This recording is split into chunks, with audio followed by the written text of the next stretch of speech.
uma mistura pop. Assim é o jornalista, produtor, compositor musical, letrista e escritor Nelson Motta. Essas são algumas das várias facetas de um dos mais queridos profissionais do meio artístico brasileiro. Eu aprendi a escrever lendo autores que escrevem bem. Esse paulista que se intitula Um Falso Carioca circula entre os universos literário e musical com a mesma desenvoltura. Autor de várias obras literárias como Nova York é Aqui, Manhattan de Cabo a Rabo, O Canto da Sereia e de grandes sucessos como Noites Tropicais e Vale Tudo, O Som e a Fúria de Tim Maia, Nelson Motta é pura inspiração. O cotidiano, memórias, conversas informais com amigos, notícias, tudo se transforma em oportunidades, músicas ou poesias para esse artista. Mas é tarja preta, meu amigo. Não há condição de fazer uma coisa chapa branca com o Tim Maia, pô, né?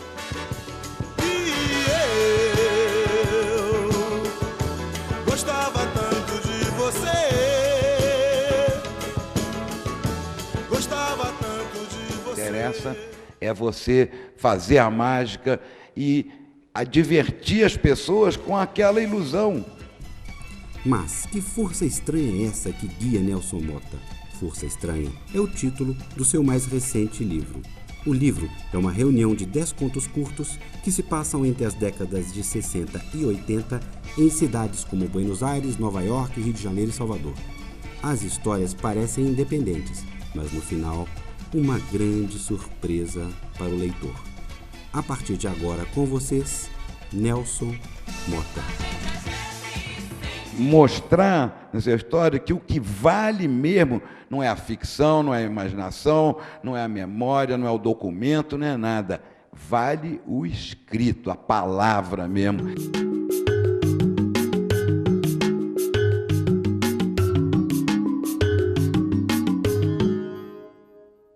Queria te agradecer e pedir para você falar um pouquinho da Força Estranha, que é o seu mais recente livro de ficção. E a gente também volta um pouquinho para o Tim Maia e para os outros no decorrer do bate-papo. Muito obrigado pela presença, Nelson. Obrigado a você pelo convite, muito obrigado a vocês pela presença, é um prazer enorme estar em contato com pessoas que se interessam pelo nosso trabalho. E eu vim aqui apresentar meu novo livro, que é bem diferente de todos os outros. Já tinha feito um livro de memórias, o Noites Tropicais, depois fiz 2 romances policiais, né? O Canto da Sereia e o Bandidos e Mocinhas. Depois fiz um romance de época, o Ao Som do Mar e à Luz do Céu Profundo, passado em 1960, no Rio de Janeiro.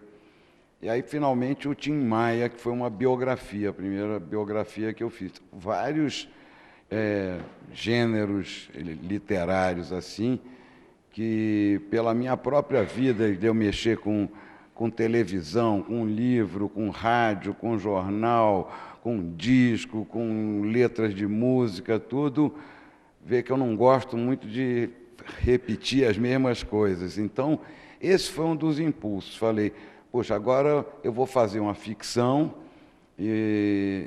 mas eu queria fazer pensei num romance, assim. Aí surgiu o grande problema.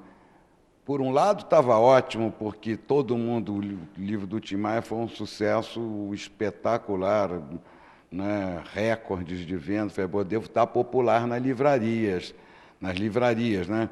Então, vou fazer um romance e tal, e não conseguia criar um personagem de ficção melhor do que o Tim Maia verdadeiro, que supera qualquer ficção, né? Como inventar alguém mais louco que o Tim Maia, mais engraçado, mais divertido, mais talentoso, inteligente, com aquele corpo, aquela voz? Não é, minha pobre imaginação não ia dar conta. Então, já que eu não podia criar um personagem maior do que ele, eu criei vários outros, muito diferentes dele. E fiquei um ano sem escrever, e só quando eu fui para a Bahia, em janeiro, como eu vou todo ano, aí tive um surto criativo, né, movido, forças estranhas mesmo. Forças estranhas não são as coisas mais banais na Bahia, né? Sempre é o meu segundo lar ali. Todos os meus livros, uma boa parte eu escrevo lá em Salvador ou ali por perto, porque tem um clima tão favorável para a criação. Talvez porque não seja a minha cidade, onde todo mundo me conhece, eu fico mais sossegado ali, a paisagem é linda, o mar. Eu acho até aquela lentidão baiana, que as pessoas chamam o tempo baiano, né? O tempo baiano é devagar, devagar, quase parando, e Dorival Caymmi. Esses são os ritmos baianos. Quem vem para a beira do mar nunca mais quer voltar. Andei por andar, andei, e todo caminho deu no mar. A onda do mar leva, a onda do mar traz. Quem vem para a beira da praia, meu bem, não volta nunca mais. Então, isso favorece a criação também, você ter aquela calma ali em volta, tudo bem. E lá eu tive um surto criativo na Bahia e comecei a escrever várias histórias com o maior prazer mesmo, porque o maior prazer que eu tenho é escrever. Às vezes encontrava amigos no hotel de noite, e aí tá trabalho a lazer, meu rei. Eu já não sei mais onde começa um e termina o outro, meu rei, porque para mim era um prazer, uma alegria, e tudo fluindo fácil também. Várias vezes eu tenho a sensação até que eu não escrevo aquilo sozinho. Nunca me preocupei em saber quem é, de onde, coisa, de que maneira. Vai ver que é modéstia minha, né? Mas eu sinto muitas vezes que eu não estou fazendo sozinho, que estão me ajudando. E na Bahia eu sinto frequentemente isso. De fato, eu escrevi, comecei a escrever, fiquei umas 3 semanas lá, voltei para o Rio, escrevi mais umas 3 semanas direto também, obsessivamente. Afinal, eu tinha quase umas 20 histórias e falei, poxa, eu tenho um livro e então agora eu vou trabalhar ele. Não queria fazer um livro de contos comum, careta, que é histórias completamente diferentes ali, mais curtas, dentro do... Não tenho nada contra a história curta, né? O conto, mas eu queria fazer alguma coisa com uma diferença ali. Então eu escolhi as melhores histórias e aí trabalhei bastante. A frio ali é trabalho braçal de operário, de mexer, escrever, reescrever, cortar. Eu cheguei a essas histórias, 8 histórias que se passavam em cidades diferentes, com personagens diferentes, em épocas diferentes também, histórias completas, com começo, meio e fim, que aparentemente não têm nada a ver uma com a outra. Porém, na 9ª história, se vê que não é bem assim, que alguns personagens estão estreitamente ligados ali. E na última história, se revela finalmente o mistério de como todas aquelas histórias, aparentemente sem nenhuma ligação, estão profundamente ligadas entre si. Por isso chama Força Estranha, 10 histórias e um mistério.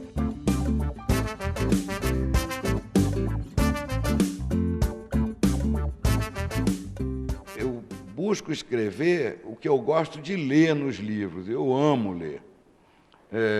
E eu gosto dos livros, né, que me envolvem, que me surpreendem, que tem uma leitura fácil, leve. E tudo isso é o que eu busco, que tenha imaginação, que me tire do mundo real, me leve para outros mundos e me convença que aquilo tudo é verdade. Também escolhi um formato de histórias mais curtas. Achei que era uma coisa muito ligada à época de hoje, de internet. Eu sou internet maníaco. Estou o dia inteiro, tenho internet desde 91, quando fui morar nos Estados Unidos. Então, e vejo muito essa cultura pop ligada a textos mais curtos, né, muito visuais também. Então, as histórias têm 15 páginas cada uma, mais ou menos. É um texto que dá para ler até numa tela de computador facilmente. Aliás, eu estou torcendo e estimulando para a pessoa que adorou uma das histórias ali, que mande para as outras. Não me importo, está liberado. Então, é uma forma das histórias circularem também. Claro, quem lê as histórias soltas e fora de ordem vai perder as duas maiores surpresas, que são as duas últimas histórias. Então, e o material que eu usei para escrever essas histórias foi memória, testemunho e imaginação. Agora, em que medidas, nem eu sei mais o que. Eu me dispus ali, eu falei, eu quero escrever histórias boas, que emocionem o leitor, surpreendam. Se é verdade, mentira, se aconteceu, se eu vi, se eu não vi, se eu queria que fosse assim, se eu imaginei, se eu fantasiei, se alguém me contou, se eu ouvi de alguém alguma vez e misturei, não interessa. Assim, é como você mostrar como a mágica é feita. Interessa é você fazer a mágica e divertir as pessoas com aquela ilusão. No meio musical, Nelson Motta é um personagem que acompanhou de perto a história e as transformações da música popular brasileira nos últimos 40 anos. Lançou artistas como a cantora Marisa Monte, apresentou ao mundo a voz de Tim Maia, participou do surgimento da Bossa Nova, do estouro da MPB, do nascimento do rock nacional dos anos 80. Fazer o leitor viajar em todos os sentidos também. E quanto mais diferentes são as cidades, os ambientes, os cenários e tudo, mais surpreendente e divertido fica o final.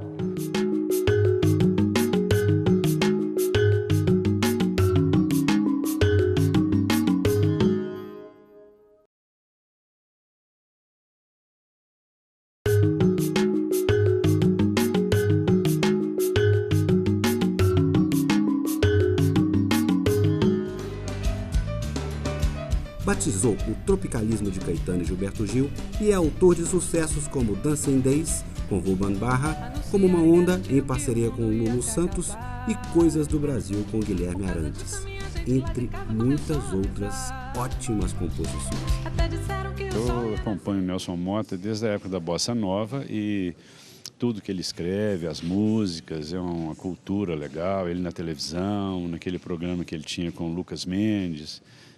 Então, sempre que ele vem aqui, eu estou na fila.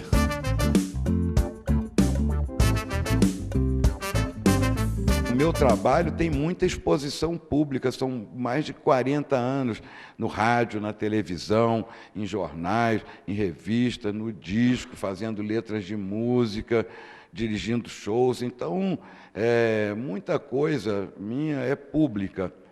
E eu quis mesmo usar coisas minhas que são, digamos, de domínio público, misturadas com essas histórias de ficção e de testemunhos e de ouvir falar e de criação pura, até desde que isso servisse para estimular o leitor e divertir o leitor. Está tudo misturado e esse é o objetivo mesmo. São histórias passadas em cidades que eu conheço muito bem, alguns que eu morei, uma história passada em Nova York, outra em Barcelona, outra em Salvador, no Rio de Janeiro, em Brasília, e termina com a história final em Boipeba, na Bahia também, que é uma ilha que eu conheço muito bem, já estive lá algumas vezes. Então, eu quis botar em lugares diferentes, assim, justamente para fazer o leitor viajar em todos os sentidos também. E quanto mais diferentes são as cidades, os ambientes, os cenários e tudo, mais surpreendente e divertido fica o final. Eu não tenho nenhuma ambição de fazer a literatura, ninguém nunca vai me ouvir falar, não, a minha literatura, a minha obra, o que é isso? Eu acho que a maioria dessas pessoas que se acham, que ambicionam fazer grande literatura, não consegue sequer fazer um bom entretenimento razoável. É difícil a beça, muito difícil você fazer um bom entretenimento que alegre as pessoas, que divirta, que informe também, que discuta a condição humana, mas sem ser aula, sem didática, sem ambição de fazer o seu texto valer por si. Isso não existe mais. O que tinha que ser feito já está feito, dessa grande obra do texto literário. Pode acontecer uma coisa ou outra, mas esse tempo já foi, já está, já tem um tesouro fabuloso de escritores praticamente insuperáveis na forma literária. Então, o que interessa mais agora é a narrativa, é uma boa história. Quem não gosta de ler uma boa história, como não se aprende com boas histórias, se emociona, se diverte. Então, esse é o meu objetivo. Eu mandei botar na capa ali, é pop, que nem um selo assim, para a pessoa já saber. Essa capa mesmo já diz o que o leitor vai encontrar aí dentro.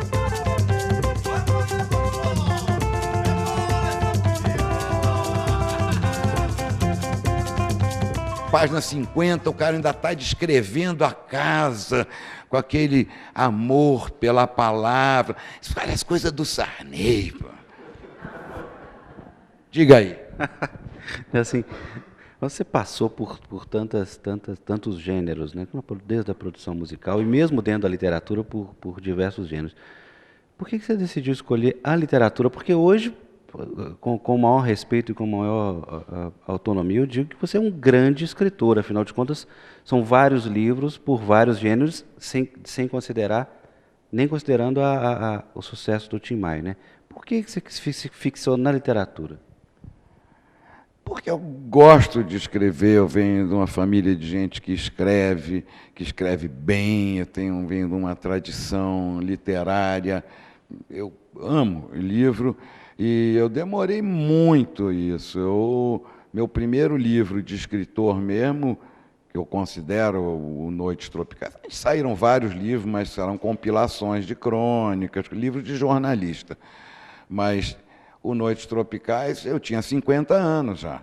Então, eu levei a vida inteira aprendendo ali no jornalismo, no exercício da escrita e tudo, me preparando para ser um escritor profissional, que era um sonho de juventude e que, graças a Deus, eu nem tentei, porque eu não tinha maturidade para isso, não tinha nada. Foi feito na hora certa, com 50 anos, aí eu já tinha as ferramentas para saber me expressar.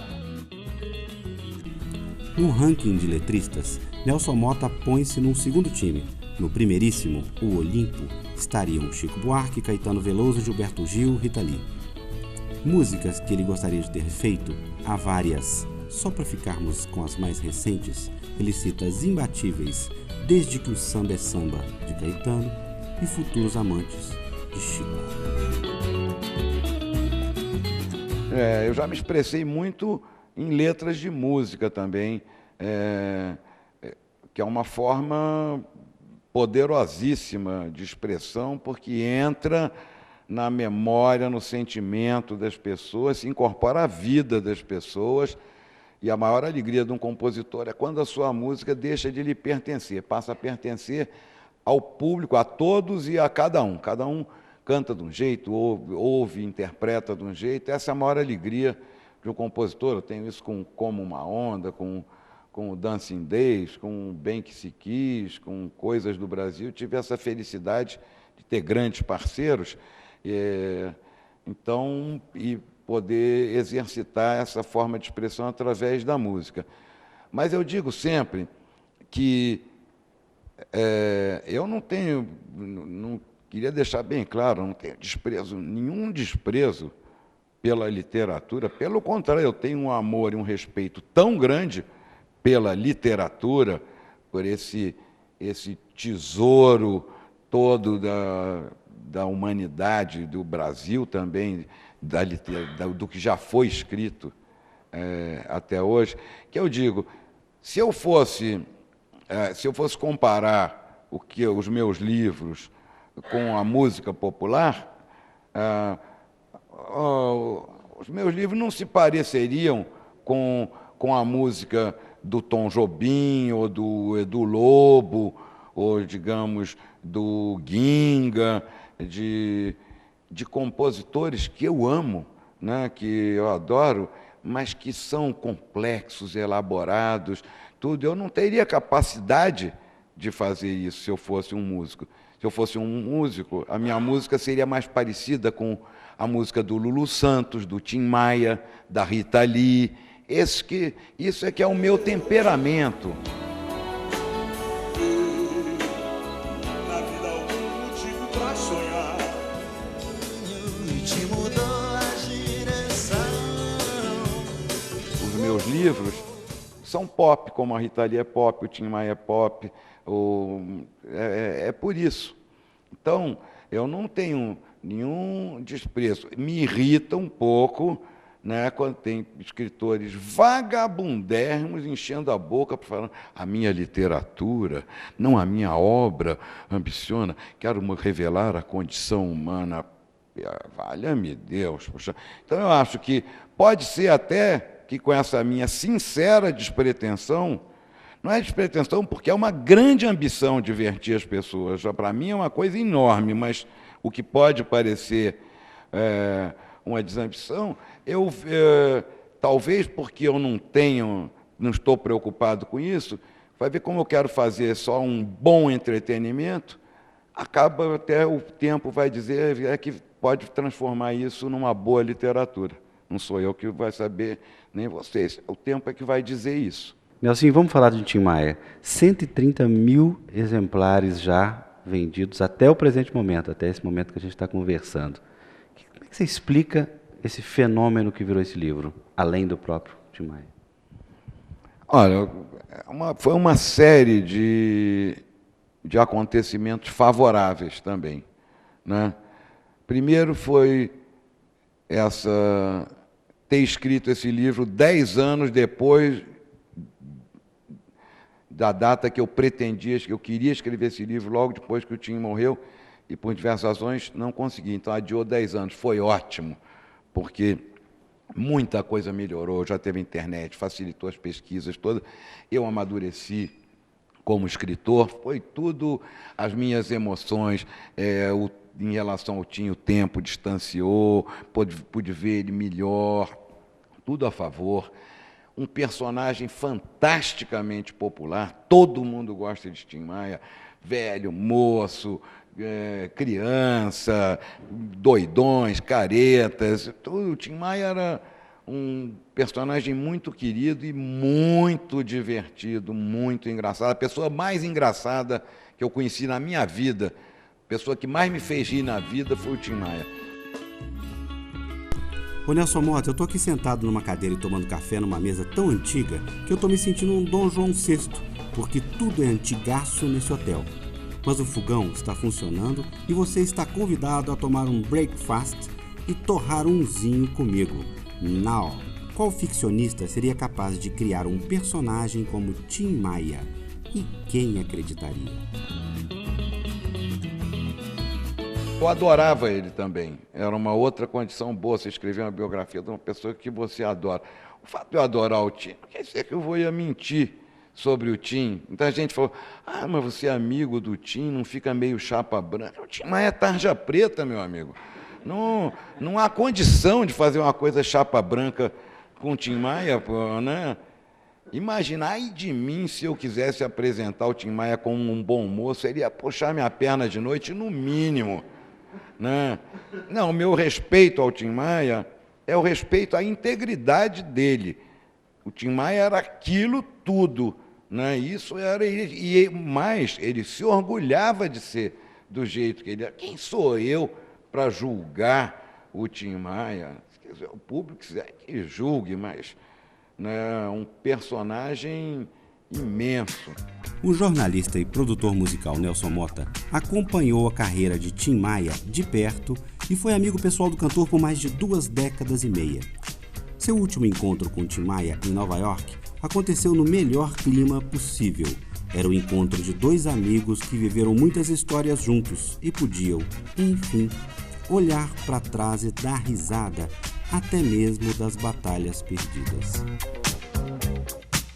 Porque o meu objetivo, e deve ser o de todo escritor, aprendi isso com o Garcia Marques, com o meu grande mestre Jorge Amado, é levar o leitor até o próximo parágrafo. Você leva o leitor até o próximo parágrafo, e outro, e outro, e outro, e outro.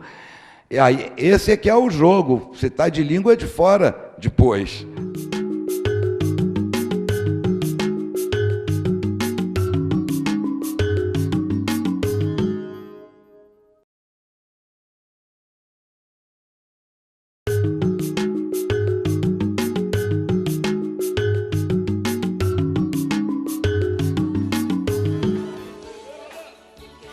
Produziu discos de artistas como Elis Regina, Gal Costa, Marisa Monte e Daniela Mercury.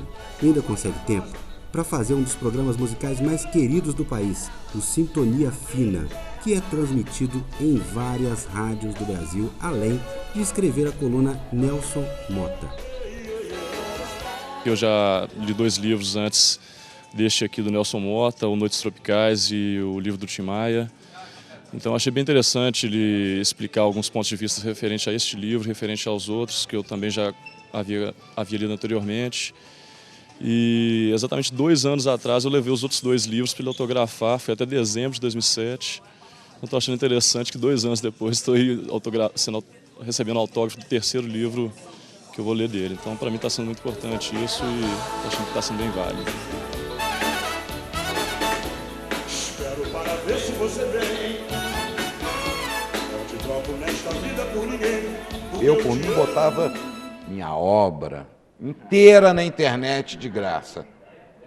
Já vendeu tudo, tinha que vender o Tim Maia, já foi, vai ficar pingando, vendendo livro aqui e ali. Põe lá, quem não leu, lê numa tela, paciência, é ruim, mas pelo menos lê. Né?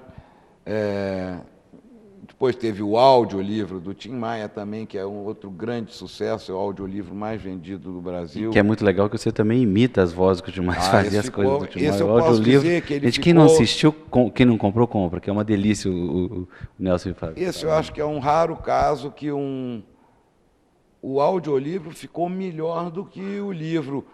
Por um pequeno detalhe, né, que fez a diferença, que o Tim Maia... Uma das coisa talvez mais importante do Tim Maia era a voz. E o Tim Maia, inclusive, quando ele falava, o jeito dele falar, as piadas dele, o tom de voz, todo o jeitão dele, e isso eu me esforcei ao máximo, mas você botar em palavras é sempre pouco. Então, no audiolivro, eu li o livro inteiro, como ele é, como foi escrito. Só que, quando era o Tim Maia que falava, aí eu imitava o Tim, quer dizer, no estúdio, falava: "Ô, Nelson Motta, meu irmão, vem cá, vamos sair dessa aqui que tá maior Vietnã, meu irmão." Então, e ficou engraçadíssimo, né? Aqui eu fiz mal, eu faço muito melhor o Tim Maia, que a minha voz não está boa hoje. Mas, então ficou, trabalhei, né, isso... Então ficou muito engraçado, porque é muito engraçado você ouvir a voz do Tim Maia falando aquelas barbaridades que ele falava, né? Não fumo, não cheiro, não bebo, mas às vezes minto um pouquinho, meu irmão. Nelson, eu conheci você de um programa, primeira vez que eu vi, um programa chamado Um Instante Maestro, em que você era ali como jurado de música, ao lado de uns jurados ali que parecia que era um povo quase que da extrema direita, eu lembro do Mr. Eco, e dizem que até o próprio Flávio Cavalcante, não sei, era um extremista de direita. E eu lembro que você, às vezes, era polêmico ali, até mesmo você foi o único que defendeu o Sérgio Ricardo naquele Festival da Canção, em que ele quebrou o violão, Você... É verdade, tudo verdade. Não, pois é, porque acho que o Sérgio estava falando que ele quebrou o violão porque o povo da plateia não deixava ele cantar e você deu uma hora apoio para ele enquanto todo mundo foi contra. Eu fico até pensando o seguinte, naquela época de ditadura, você que já não tinha papa na língua, você não foi perseguido ali nos bastidores, que eu lembro até que depois você sumiu e entrou o Máriozinho Rocha. Teve alguma Mas ali eu perseguição? que quis sair, não teve nenhuma relação. Ali eu tinha, sei lá, 66, eu tinha uns 24 anos, era um jovem de esquerda, inflamado, né? E estavam no Brasil de 66, 67, e eu falava o que eu achava mesmo ali. Eles eram quase todos da mesa dos jurados eram muito velhos assim e reacionários, muitos. Então eu representava ali o poder jovem também, era a voz da juventude. E eu também, então eu defendia, eles todos eram contra o tropicalismo, contra o rock, contra tudo, e eu defendia toda essa gente, porque era a posição da juventude, defendia as letras políticas também, e eles detestavam aquilo, eram lacerdistas, né? Eu falava o que achava que devia falar. Quando eu vi aquele júri inteiro, não sei lá, 7 pessoas massacrando o Sérgio Ricardo, um coitado, uma vítima que tinha sido vítima de um fascismo, de um auditório absolutamente fascista, né? Não deixou o cara cantar, a música era uma droga, era uma porcaria, não interessa, ele tinha o direito de ser ouvido, pelo menos, não deixar ele cantar, ele perdeu a cabeça, quebrou o violão, e jogou em cima, falou, seus animais. Concordo, falei, totalmente concordo com ele, seus animais, porque eu não toleraria uma coisa, como não tolero até hoje esse tipo de atitude. Eu acho que o Sérgio Ricardo tinha o direito de cantar a música, de ser vaiado estrepitosamente, e pronto, e a vida continua. Por isso uma força me leva a cantar, por isso essa força estranha no ar. Por isso é que eu canto, não posso parar. Por isso essa voz tamanha. Por isso essa voz tamanha. Uma curiosidade, Caetano gostou da capa do livro, do título do livro? Força Estranha?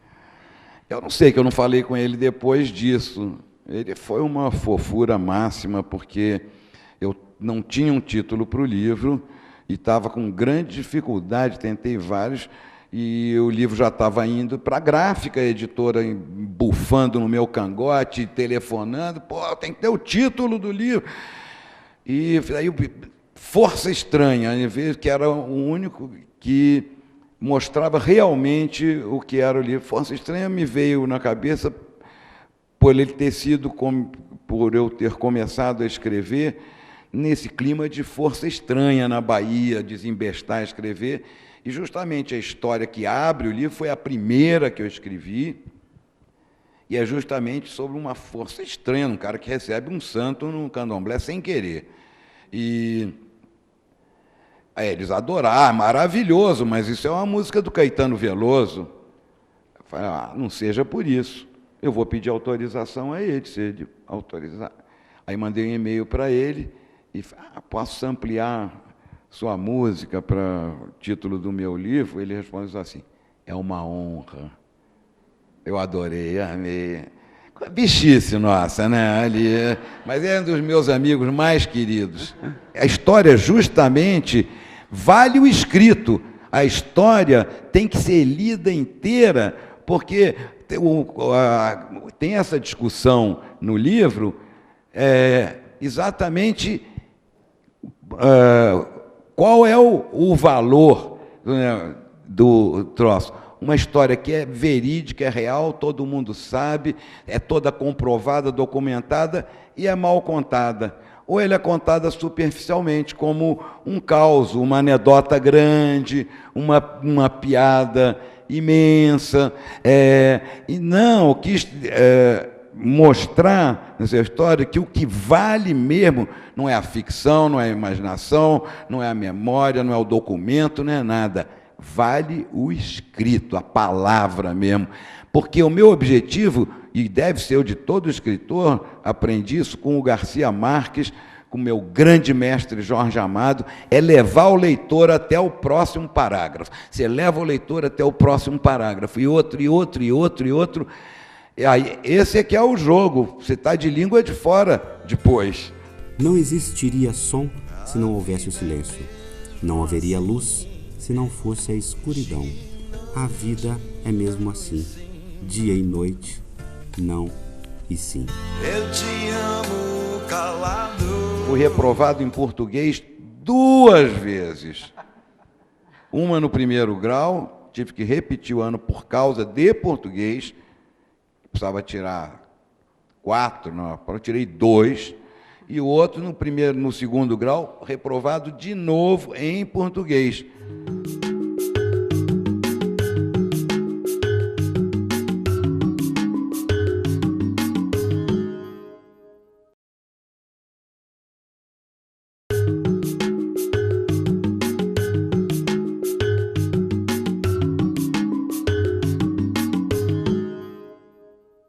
Olha, eu adoro sempre um papo, é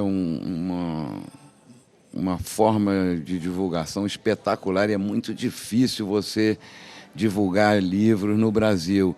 Mesmo para mim, que sou uma pessoa conhecida por outras atividades de música, de jornalismo, de televisão, é duro, eu ralo para lançar os livros. E aqui sempre tem um público interessado, sempre tem encontros interessantes. Eu adoro encontrar os leitores dos livros, responder a perguntas. Então, é um prazer, mais uma vez. Ele tem histórias muito interessantes e já estou com água na boca e morrendo de vontade de ir embora para ler logo o livro. O rádio é muito prático, direto, fácil. Está em toda parte há muito tempo, no carro, em casa, no telefone, na rua. As pessoas se acostumaram a ele, se integrou na vida cotidiana, além das novidades. Hoje, há muitas rádios online, há gosto para tudo. Alô, amigos, aqui é o Nelson Mota. Bem-vindos ao podcast do Sintonia Fina. Sintonia Fina especial de carnaval, com as músicas que alegram e fazem dançar. Eu faço como um serviço público, assim, porque da minha vida inteira tem gente me enchendo o saco com música.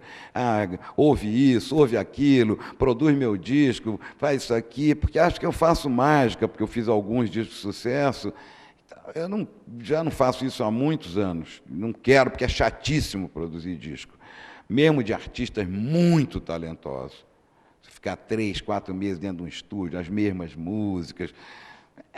Já fiz isso também. Foi bacana e tal, mas...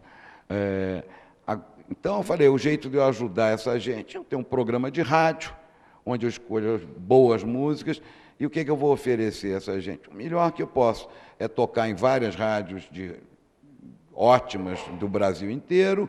Está no meu site, que tem uns 30 mil assinantes que recebem lá a newsletter, tem o texto, está ali o Nelson Mota, crítico de música, avalizando o trabalho, explicando por que está no programa, por que é boa a música, quais são as referências. Isso é o melhor que eu posso dar a um artista novo. Então eu faço isso como um serviço público, assim, porque é muito chato mesmo. Você acha que essa questão da didática, um escritor para fazer ali uma forma de bolo, entrar numa escola, de fazer literatura, fazer um texto trabalhado, você acha isso válido ou você acha que a inspiração, o trabalho de inspiração é mais importante? Não sei, é difícil falar de uma maneira geral assim. Eu posso falar no meu caso particular, eu aprendi a escrever lendo autores que escrevem bem. Essa é a melhor forma de aprender a escrever, porque você memoriza a forma dele de usar as palavras, memoriza a pontuação, sem que você se sentir, você vai incorporando aqueles ritmos, aquelas técnicas narrativas, como se desenvolve um personagem. Você aprende a escrever lendo quem escreve bem. Para consolo de eventuais estudantes com pretensões literárias, fui reprovado em português 2 vezes. Uma no primeiro grau, tive que repetir o ano por causa de português, precisava tirar 4, eu tirei 2, e o outro no segundo grau, reprovado de novo em português. Eram livros chatérrimos que dava para ler, e Zé de Alencar, Camilo Castelo Branco, eu odiava aquilo. Eu gostava do Jorge Amado, Nelson Rodrigues, então, fui repetindo de novo. Então, eu aprendi, ganhei minha vida, ironicamente, vinha ganhar minha vida, sustentar minha família com o tal do português, usando o tal do português. Acho que o ensino de português nas escolas, claro, deve ter professores maravilhosos que seduzem a turma toda que adora. Em compensação, eu virei jornalista quando eu já na faculdade de design, estudante de design, no Rio de Janeiro, eu tinha um professor que dava aula chamava, acho que, comunicação, verbal, comunicação, não me lembro o nome da matéria, não era o bom e velho português, era para ensinar aqueles futuros designers, projetistas, a justificar seus projetos, analisar os projetos, né, fazer seus arrazoados, se expressar, né? Esse professor, ele era tão maravilhoso, ele era jornalista, ele falava do novo jornalismo que estava surgindo, e falava de coisas literárias, do poder da palavra, da escrita. Eu fiquei louco com aquilo, e ele me sugeriu, vai fazer um estágio. Eu fui fazer um estágio no Jornal do Brasil, e o resto é história. Acabei largando a faculdade de design, e esse professor era o Zuenir Ventura. Jornalismo e literatura são irmãos gêmeos, que nasceram muito diferentes e hoje são mais parecidos do que nunca. Eu abri assim aleatoriamente, aí estou vendo aqui rejeição, cornitude, né?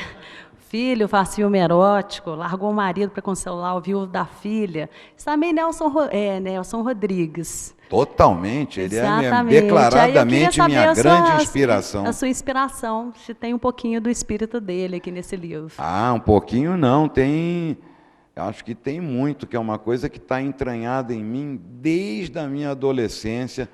Quando eu tinha 13, que só vocês vão morrer de inveja, quando eu tinha 13, 14 anos no Rio de Janeiro, saía todo dia no jornal Última Hora, meia página assim, que era A Vida Como Ela É, de Nelson Rodrigues. Todo dia, uma novinha, fresquinha, pingando sangue ali.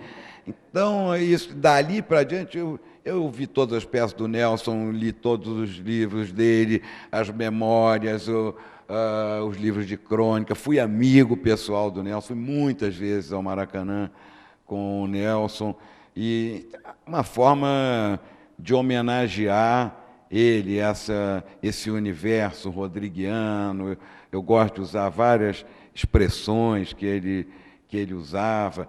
Esse conto que tem aí, essa história que se passa em Copacabana, em 1964, com duas coroas, duas senhoras que encontram um garotão de praia, tipicamente rodriguiano, as mulheres lacerdistas, né, que eram chamadas de mal-amadas.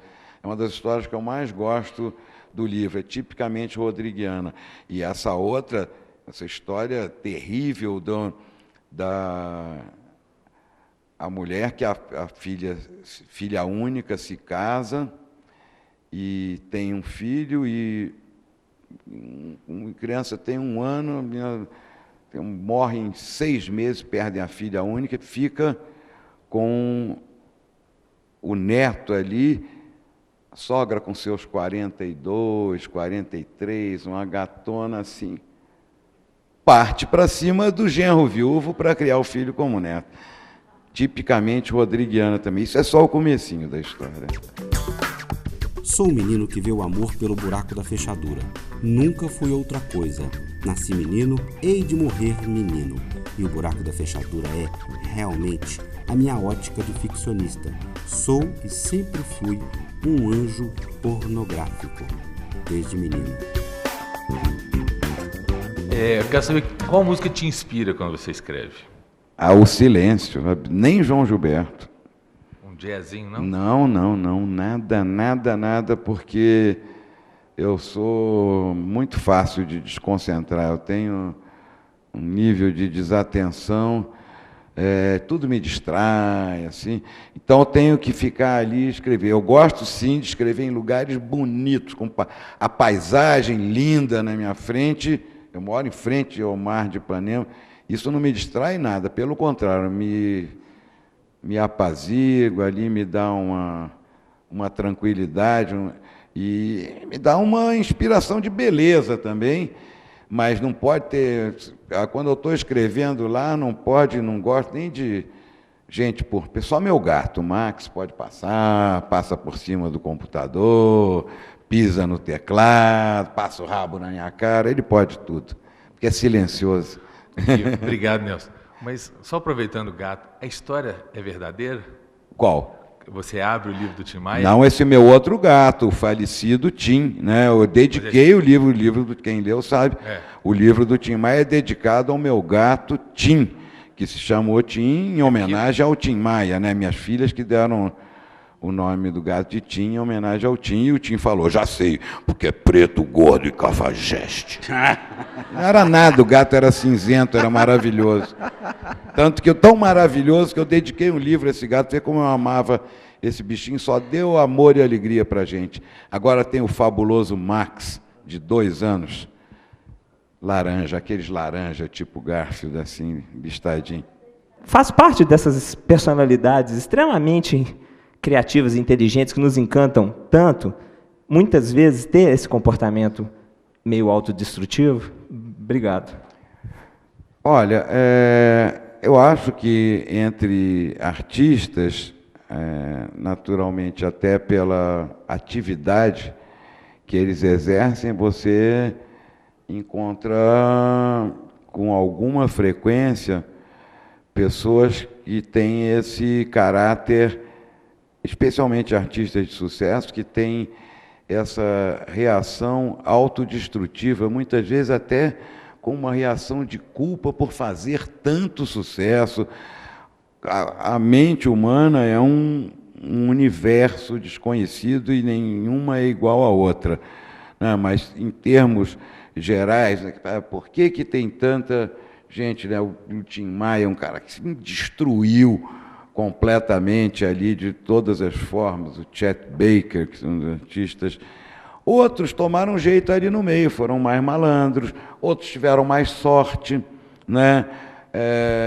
Então, cada história é uma, porque tem muita gente que não é artista ou que não trabalha em atividades criativas e que se destrói completamente também, que são bancários, são jockeys, são enfermeiros, são médico, advogado, que se destrói a sua família, não é alcoólatra, drogado, pessoas que têm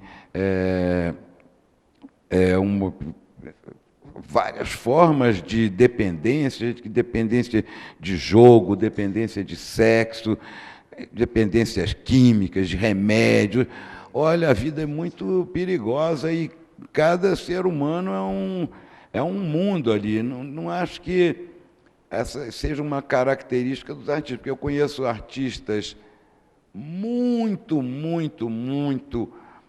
caretas, num sentido assim de preservação, de comportamento mesmo, de estar na vida, tipo Maria Bethânia, né? Pessoa uma vida impecável, saudável, faz tudo, não fuma, não cheira, não bebe, não mente, não rouba, não sei o quê.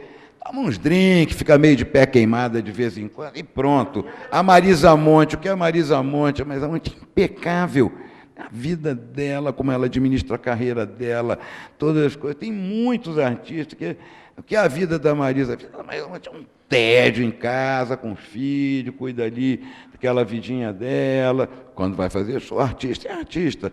Você vê o Chico Buarque é um cara super alegre, naturalmente, um cara de bom humor, imita todo mundo, sacaneia. Ele tem nada de tímido, isso é a conversa dele para não fazer essas coisas chatas que todo mundo faz, entrevistas e trabalho de tese acadêmica, um monte de coisa. Ele diz, não, sou tímido, mas o Chico é uma pessoa alegre, um cara legal. Você vê as músicas do Chico são praticamente todas, maioria absoluta, triste aberta. Não as letras, mas as melodias, então, são quase todas melancólicas, né? São lindas, maravilhosas, mas não tem a ver com o temperamento dele, né?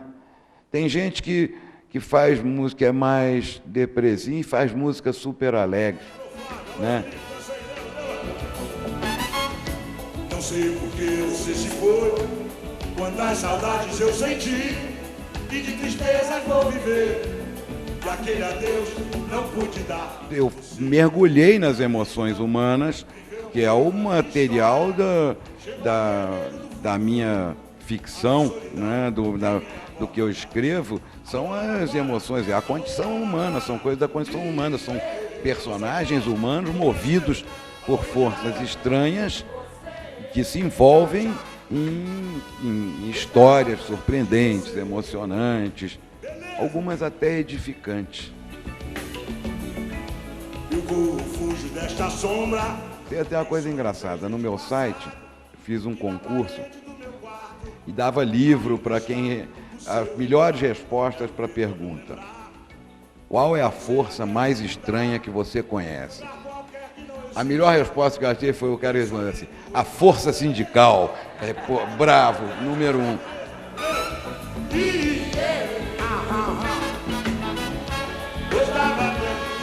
É duro fazer música de gêneros que já foram feitos muito bem. Quando vem um garoto novo para mim, eu faço música, faz o quê? Quero fazer MPB. Você é corajoso, hein? Você tem que estar disposto a ambicionar a fazer melhor do que o Chico, o Caetano, o João Bosco, o Gil, um monte de gente, né? O Ivan Lins, toda essa gente da MPB. Não, então não dá para fazer.